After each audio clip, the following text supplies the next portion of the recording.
हमारे प्रदेश में हिंदू हृदय सम्राट योगी बाबा की सरकार है, लेकिन आज हजारों हिंदू भाइयों को शमशान की जगह पंचतत्व में विलीन करने की जगह उन्हें कब्रिस्तान मुहैया कराया गया। जो आपने देखा हो कि कफन तक की चोरी की गई। जब मीडिया ने दिखाने का काम किया तो कफन चोरी करने का काम इन्होंने किया कि यहाँ कुछ है ही नहीं। उसके बाद भी अगर अंधभक्तों का आंख का चश्मा न उतरे तो ये बहुत बड़ी विडंबना है। याद नहीं है आपको, इससे पहले भी सरकार रहा है, झुलनिया पहन के भागे थे, झुलनिया पहन के भागना पड़ा था।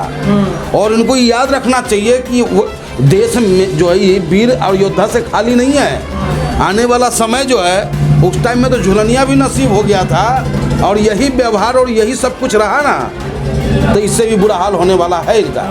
वो तो सब अरे गोमूत्र बांट रहे हैं, बहुत से अंधभक्तों को तो गोमूत्र भी पिला रहे हैं, अब पी भी रहा है। अब पीने के बाद जब जा रहा है तब बाबा को गलिया रहा है सब।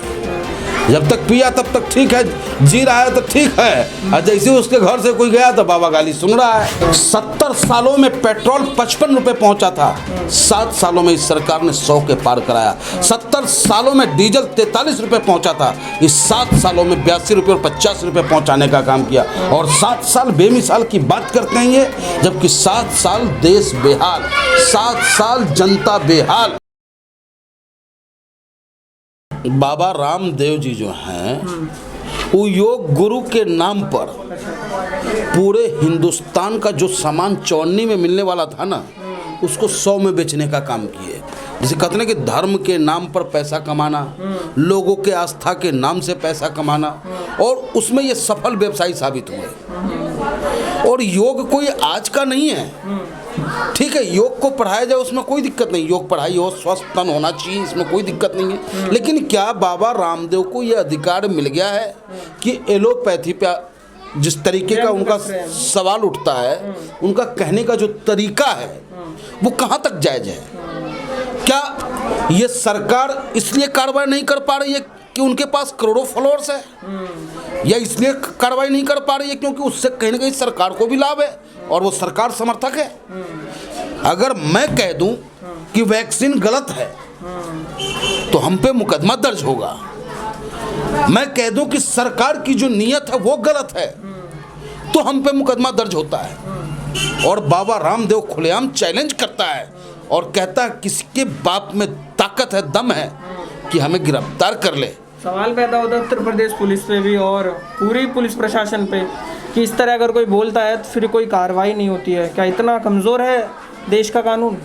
देश का कानून कमज़ोर नहीं है, नहीं, हमारे देश के जांबाज पुलिस कमज़ोर है, लेकिन उनको कमज़ोर करने वाले लोग ऊपर बैठ गए हैं। उनको स्वतंत्रता नहीं मिल पा रही है। उनको कहाँ पे दिखाया जाता है? देखते नहीं हो आप, एक 19 साल का बालक होता है, विकास दुबे जो कांड हुआ उस आपने देखा ना कि हमारे पुलिस कितने जांबाज हैं। एक नन्हा सा बालक पुलिस का पिस्टल छीन के भागता है और उसे एनकाउंटर में मार दिया जाता है। तो जहाँ सरकार की मर्जी होगी वहाँ पुलिस मर्द होगा, जहाँ सरकार की मर्जी नहीं होगी वहाँ पुलिस जो है हमारा अपंग होकर बैठा मुक्त दर्शक बन के देखता रह जाता है। स्वदेशी जो कहीं ना कहीं हमारे देश के लिए घातक है और लोकतंत्र के लिए घातक है। आज आप लॉकडाउन में देख रहे हो, लोगों की हालात इतनी दयनीय हो चुकी है, उसके बावजूद हमारे उत्तर प्रदेश में खासकर योगी बाबा की पुलिस गरीब जनता के पॉकेट से रोमियो स्क्वाड के नाम पर, रोमियो स्क्वाड कौन घूम रहा है भाई आज की डेट में? कौन लेके घूम रहा है? कोई अभी अभी की खबर हमारे पास है ये, लेकिन चलो वो छोड़ दिया गया, उसे मैंने ही फ़ोन किया था। वो अपनी बहन के साथ जा रहा था और पुलिस उसे पकड़ लेती है कि जी योगी बाबा का आदेश है, रोमियो स्क्वाड दौड़ रहा है। अरे रोमियो स्क्वाड दौड़ रहा है ठीक है, लेकिन कौन अपना है, किसके साथ घूम रहा है, वो जांच तो आप करोगे कि डायरेक्ट आप उसे उठाओगे और चौकी में बंद करने का काम करोगे? तो ये सरकार हर जगह फेलवर साबित हुआ है और लोकतंत्र के ताना बाना को कमज़ोर करने का जितना भी ये प्रयास कर सकता है कर रहा है, और हम विपक्षियों को बार बार कुचलने का प्रयास कर रहा है।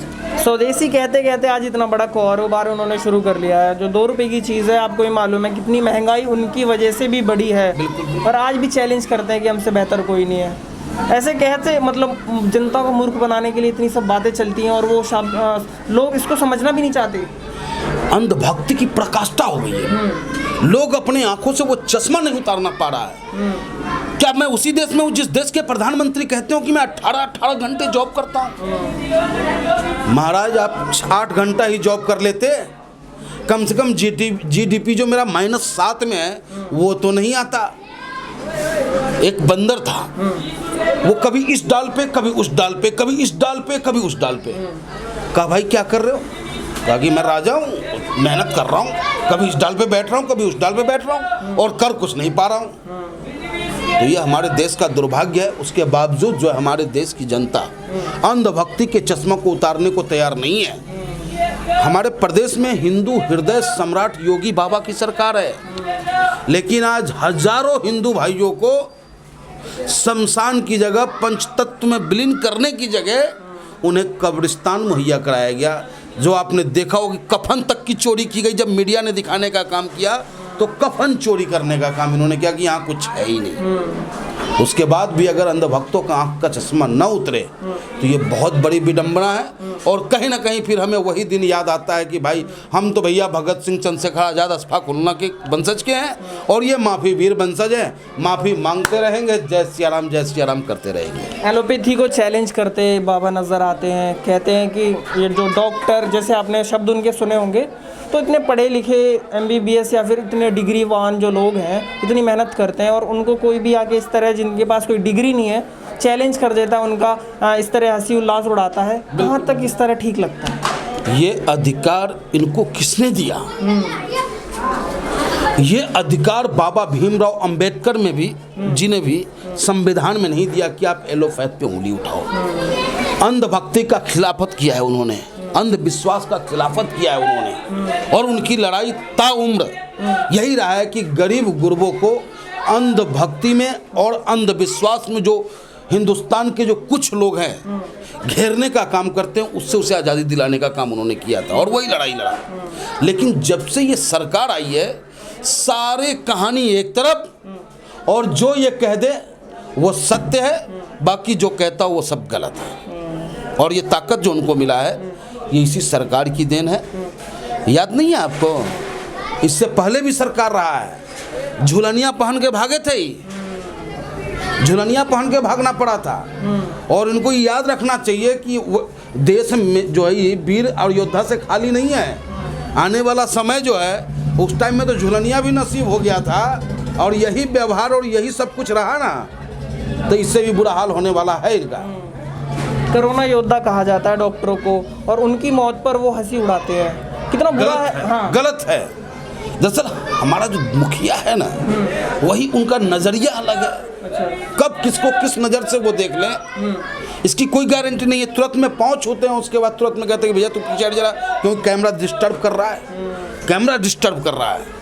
तो जिस देश का मुखिया का व्यवहार आम नागरिक और कोरोना वॉरियर्स, फ्रंट वॉरियर्स के लिए इस तरीके का हो, तो उनके जो सिपह सलार हैं वो तो कुछ भी कर सकते। और आपने देखा है कि भारतीय जनता पार्टी के कार्यकर्ताओं ने, भारतीय जनता पार्टी के नेताओं ने डॉक्टरों को मारने तक का काम किया है, हॉस्पिटल में हुड़दंग मचाने का काम किया है। और हम समाजवादी लोगों ने हर जगह डॉक्टर का सहयोग और मरीजों का साथ देने का काम किया। जहाँ भरसक हो सका है उनका हर संभव प्रयास किया कि उनको कोई असुविधा ना हो, वो मरीज को सही ट्रीटमेंट दे सके और मरीज को वहाँ तक पहुँचाने का प्रयास किया। लेकिन इस पूरे लॉकडाउन, पूरे कोरोना में ना ही भारतीय जनता पार्टी, ना ही RSS, ना ही बजरंग दल, कोई भी ऐसा इनका जो संगठन है जो आम जनता के लिए सड़कों पे आया हो। बाबा रामदेव की कोरोनिल जो है हरियाणा में बांटी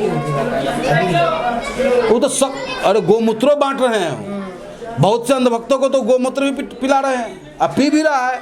अब पीने के बाद जब जा रहा है तब बाबा को गलिया रहा है सब। जब तक पिया तब तक ठीक है, जी रहा है तो ठीक है, और जैसे उसके घर से कोई गया तो बाबा गाली सुन रहा है। तो इनको आदत पड़ गया है, तो हम और आप क्या कर सकते हैं। लेकिन हम और आप इतना ज़रूर कर सकते हैं कि अपने देश की प्रजा को जगाए, क्योंकि जिस देश का राजा बेशर्म और जिस देश का प्रजा सो जाए तो उस देश का भला भगवान भी नहीं कर सकता है। एक समय था बाबा रामदेव पेट्रोल के ऊपर इतना व्यंग कसते थे कि 33 में दिला देंगे, 35 में दिला देंगे। आज 100 पार हो गया है। साथ ही सरसों का तेल जो इतना ज़्यादा ज़रूरी है, रोज़ खान पान में इस्तेमाल होता है, वो 200 पार हो गया है। कहाँ तक? आज भी हमें याद है कि जनता की अदालत, वो जो क्या नाम है उस पत्रकार का, जनता NDTV पे जो आता है रजत शर्मा जी, रजत शर्मा के शो में उन्होंने कहा था कि ये जो लोग हैं भैया 30 रुपये तुम्हें पेट्रोल चाहिए, तो हाँ, तो ये 30 रुपये वाले मोदी जी को जिताने का काम करेंगे। लेकिन साहब 70 सालों में सरसों तेल 70 रुपये तक पहुंचा था, लेकिन 7 सालों में इस सरकार ने सरसों तेल को 200 के पार पहुंचाया। 70 सालों में पेट्रोल 55 रुपये पहुंचा था, 7 सालों में इस सरकार ने 100 के पार कराया। 70 सालों में डीजल 43 रुपये पहुंचा था, इस 7 सालों में 82 रुपये और 50 रुपये पहुंचाने का काम किया। और 7 साल बेमिसाल की बात करते हैं ये, जबकि 7 साल देश बेहाल, 7 साल जनता बेहाल, जनता त्राही त्राही कर रहा है। हिंदू हिंदू बन के नहीं रहना चाह रहा, क्यों रह ही नहीं पा रहा है वो, हिंदू हिंदू रह ही नहीं पा रहा है। अब हम मर रहे हैं, हमारा परिजन मर रहा है, उसके संस्कार के लकड़ी तक की व्यवस्था हम नहीं कर पा रहे हैं, तो और हम इस सरकार से उम्मीद क्या कर सकते हैं।